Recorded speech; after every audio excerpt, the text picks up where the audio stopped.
বলেন তো, বাংলাদেশে এই মুহূর্তে সবচেয়ে বেশি কথা কে বলছেন ভেবে বলবেন, নাকি আপনা আপনি তার চেহারা আপনার মনে ভেসে উঠছে? আপনি কি আমার মতোই ভাবছেন এক বিএনপি নেতার কথা?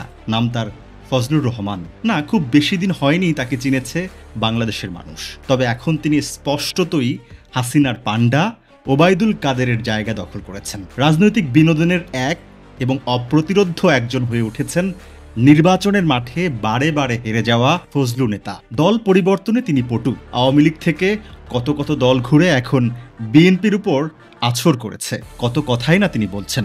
এক ফজলুর কথা ভাবতে ভাবতে মনে আসবে আরো বেশ কিছু নাম। কারণ শেখ মুজিব মুক্তিযুদ্ধের ডাক দিয়ে এদের পূর্বপুরুষ সবাইকে ইতিহাসের ডাস্টবিনে ফালাইয়া দিছিল।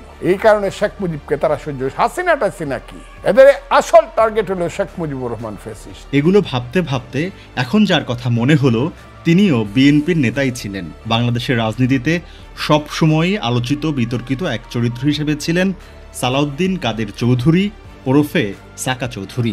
মানবতা বিরোধী অপরাধে ফাঁসি হওয়া এই নেতা তার দলীয় প্রধান খালেদা জিয়া এবং দলের অন্য নেতাদের নিয়ে মন্তব্য করেও বারবার আলোচনার শিরোনাম হয়েছেন, ঝড় তুলেছেন রাজনৈতিক অঙ্গনে। 1979 সালে বাংলাদেশের দ্বিতীয় সংসদ নির্বাচনে মুসলিম লীগ থেকেই প্রথমবারের মতো সংসদ সদস্য নির্বাচিত হন তিনি।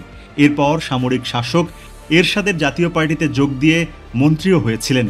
1988 সালে জাতীয় পার্টি থেকে বেরিয়ে নিজেই দল গঠন করেন ন্যাশনাল ডেমোক্রেটিক পার্টি। পরে নিজের দল বিলুপ্ত করে 1996 সালে যোগ দেন বিএনপিতে।